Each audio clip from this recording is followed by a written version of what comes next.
My name is Jonah Lehrer. I'm the author of a new book called Imagine How Creativity Works. My book's about creativity. It tries to be a thick description of the creative process. So everything from the neuroscience of aha moments, why we have these epiphanies in the shower, to why some cities are so much more innovative than others. I mean, it plays a huge role. If you have a startup, if you have an idea for a startup, it's because you want to do something that no one in theory has done before. You want to fill a void that exists in the world. What interests me about the connection between creativity and entrepreneurs, I think we tend to valorize and romanticize the entrepreneur as this lone individual who all by themselves crafts this company, the Mark Zuckerberg behind, Facebook, Larry and Sergey behind Google, Steve Jobs behind Apple, as if it's one person all by themselves creating this new company and pioneering this new idea. When I think there's some very interesting literature on entrepreneurs that it's actually a much more social phenomenon. There's this great study by Martin Raff, who's a sociologist now at Princeton, who he looked at 766 graduates of the Stanford Business School who had gone on to start their own company. And what he found, and he was interested in looking at how their social network actually influenced their levels of innovation. And he measured levels of innovation in terms of number of patents, number of trademarks, amount of profits from those patents. And what he found is that your social network matters a lot. That entrepreneurs with more diverse social networks, he called it entropic social networks, so they hung out with people who are not just like them. So it's a computer scientist who didn't just hang out with computer scientists, they also hung out with engineers and filmmakers and journalists and biologists and so on. You could never predict who their friends were based on these people's histories. They were 3 times more innovative than entrepreneurs with predictable social networks.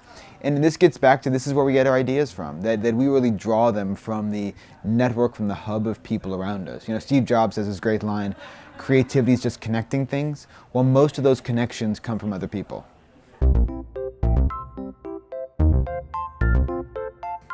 There are a couple different things, I think, that one has to keep in mind if you're an entrepreneur and you want to rediscover your creativity.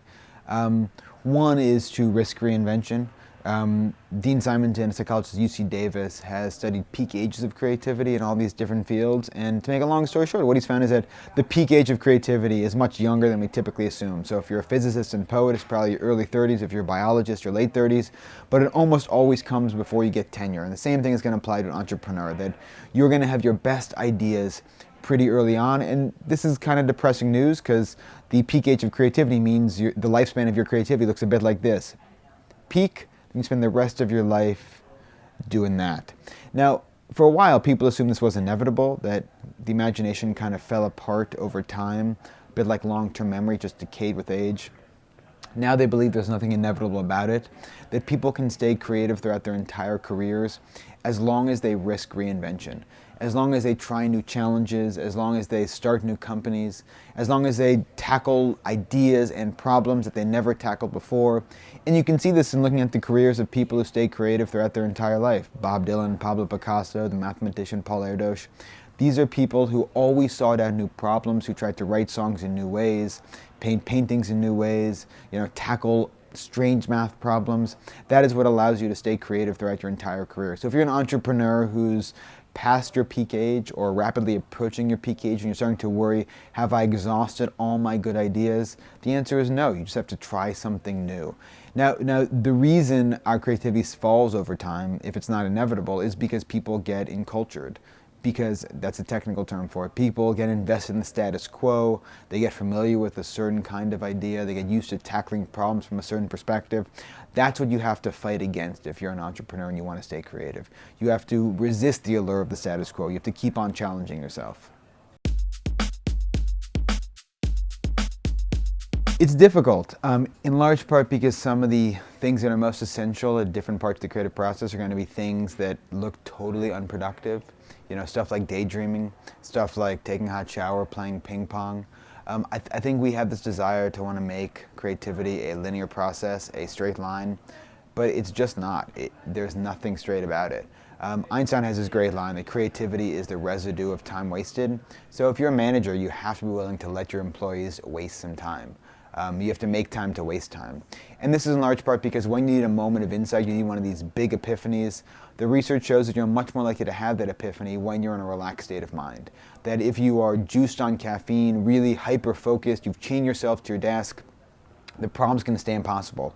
You are never going to solve it because you're going to be stuck on the problem itself and maybe a wrong answer you just can't forget about. Instead, when you're facing that kind of obstacle, when you need a moment of insight, a big breakthrough, you need to let yourself get relaxed. You need to play some ping pong. You need to go take a hot shower and shampoo your hair, because it's when you're relaxed you'll be able to turn the spotlight of attention inwards. That's when at long last you can hear that quiet voice bubbling up from the unconscious, coming from the back of the right hemisphere, trying to give you the answer. Maybe that insight has been there for an hour or a day or a week. You just haven't taken a moment to listen. So I think if you're a boss, you have to realize that you have to let your employees do stuff that from the outside is going to look like a complete waste of time. It's going to look like they're goofing off, like they are just being the opposite of productive. They're taking naps, they're playing silly games, they are going for walks. And yet that's often essential. That's often where our best ideas come from. It would be wonderful if the lesson of science was that the solution to every creative problem was to go drool in a corner, or go play some ping pong, or go on vacation. And that's often the essential thing you need to do when you need to solve a moment of insight. But when you pester creative people, they often begin by describing their big breakthrough, that epiphany that came when they least expected it. But then if you keep on asking them questions, they'll eventually talk about all the hard work that came after, all the focus, all the edits, all the revisions. They had to take that vague epiphany and make it perfect, make it fit for the real world. And that's the hard part. And that part doesn't require relaxation. That part just requires focus. It requires concentration. It requires stubbornness and grit. It's not fun. In fact, there's some good evidence that it actually makes us mildly depressed, makes us melancholy to be in that kind of clenched focus. And in fact, melancholy actually makes us better at that.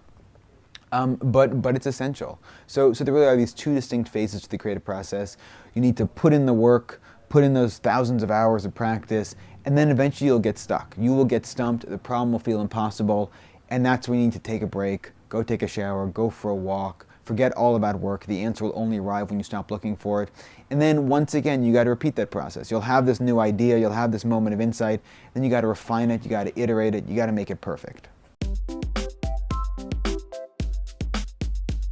The reality of ideas is that they're not a scarce resource, that they're not some, exhaustible thing, that the reality of ideas is that they actually multiply, that when you are surrounded by ideas, and that should be our job if you're in the creative business, you just want to surround yourself with people who have ideas, and ideas about ideas, and books that have ideas, that really all creativity is a new connection between old ideas.